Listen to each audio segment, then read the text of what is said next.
Hey, everybody, welcome back to the podcast. This is another of my solo episodes. I'm alone in the studio here rather than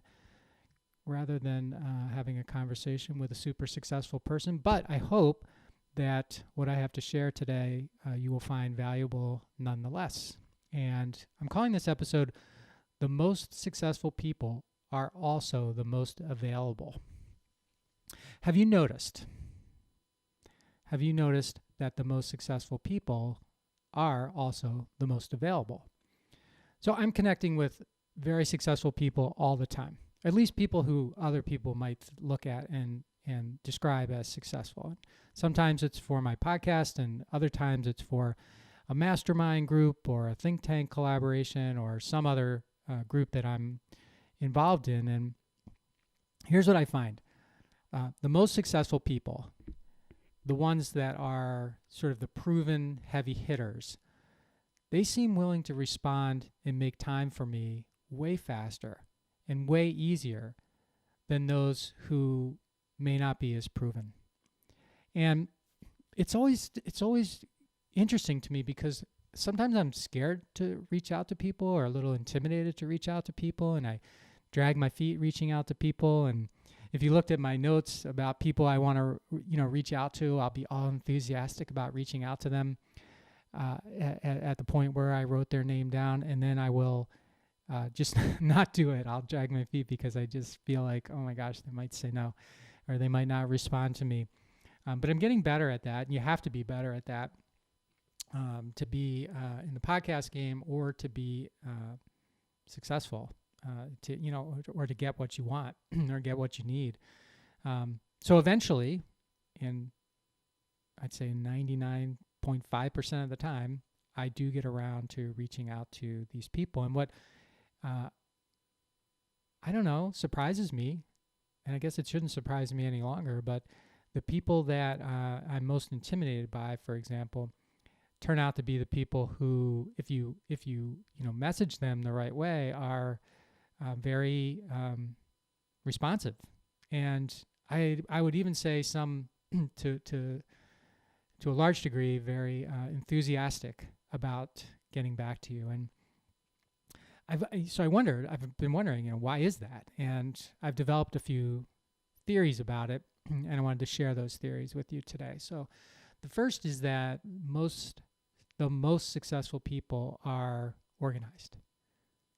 They're just very organized about their life. They don't overschedule. They're typically not people who are jumping from one meeting to the next meeting to the next meeting to the next meeting, and always on the go and always sort of frazzled. They make time to make sure that they have time.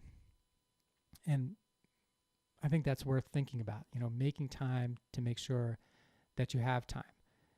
So they set up a system that keeps them organized, and it may not be a system that they run by themselves. It may be a system that they run with an assistant, for example, or they run with some type of calendar app, or they run in some other way that allows them to manage and keep an organized time system the way that they've chosen to do it. So, number one, the most successful people are organized. That's been my experience. Number two, the most successful people are givers.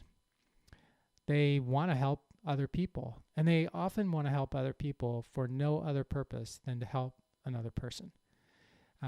It's amazing to me how people who have earned or get paid lots of money to help people are willing to help lots of other people because they want to help for free. They just want to help. And I've had that happen to me so many times. And it's inspired me as I've matured over the years to be, number one, be very open to helping people however I can.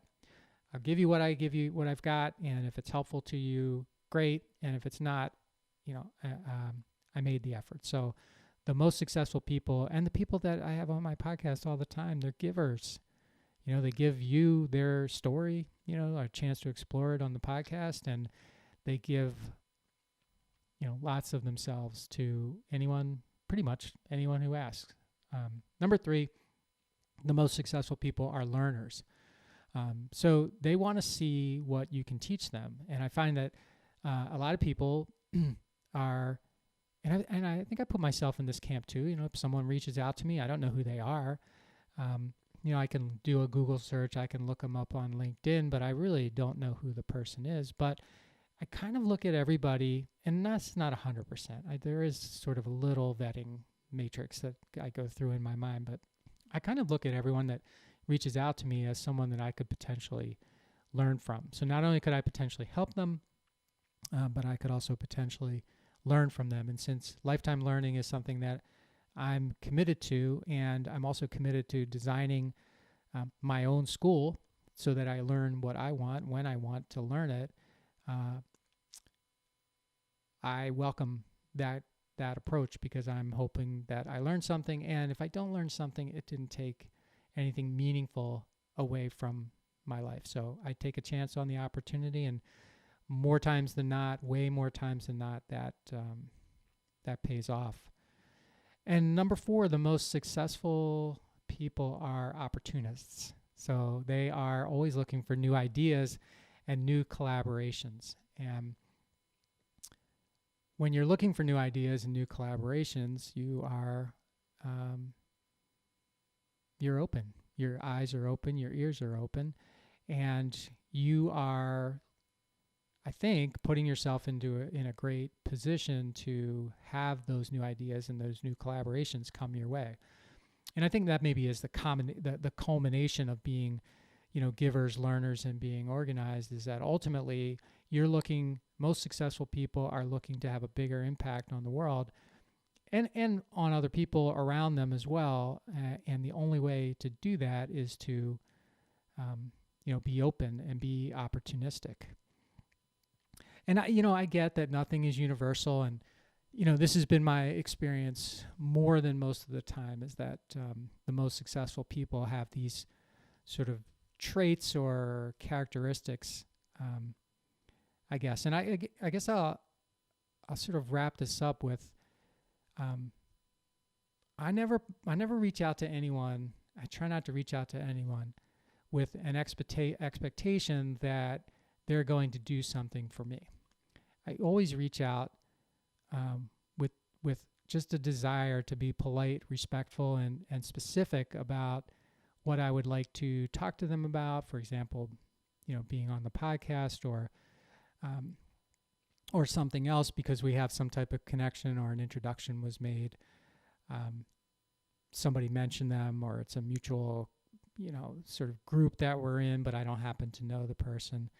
But I never, start off with, asking them to do something for me. And you probably had this happen to you on social media or LinkedIn or even by email, but someone reaches out to connect with you, and you connect with them, and the very first thing they do is try to sell you something. Well, that's, that doesn't work for me. So that tells me right away that those people are not in the category of most successful people that I'm trying to surround myself with. And I think you should try to surround yourself with as well. And I guess finally, I try to make it hard to ignore me by being like super polite, super respectful, and valuable. I try to provide value before I ask for value. Now, I'm not successful with that all the time, because not everyone in the world I can provide value to, but my goal going in is to do that. And if I can't do that, I'm at least not going to ask for anything. I'm just going to connect. And maybe down the road, there'll be an opportunity for me to provide value, or to have earned the opportunity to ask for more. So again, just to summarize, the most successful people that I've met seem to have these 4 traits or characteristics. 1, they're organized. 2, they're givers. They're not takers. Number 3, they're learners. And number 4, they're opportunists. I hope this has been helpful to you to walk through this with me. I know it's definitely been something I've learned from experience, and I am always looking to connect with the most successful people that I can, because I think that doing that helps me and helps them impact the most number of people. So thank you so much for listening to my podcast. And if you haven't heard yet, I have a book out. It's called Ownership: How Getting Selfish Got Me Unstuck, and it's available on Amazon or wherever you like to buy books.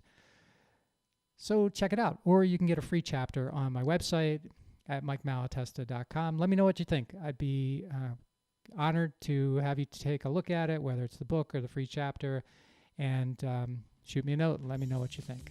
Thank you. Thanks for listening to this episode of the How Did Happen podcast, where we believe that success doesn't happen unless you make it happen. You can subscribe to the podcast on Apple Podcasts, Google Podcasts, Stitcher, or wherever you like to listen. And while you're there, please rate it and leave a comment as well. I'd love to hear your thoughts about the show, ideas for future guests, or whatever you'd like to share. And of course, you can always find me at 𝙤𝙘𝙧𝙚.com. See you next time. Thanks again for listening to the How Did Happen podcast.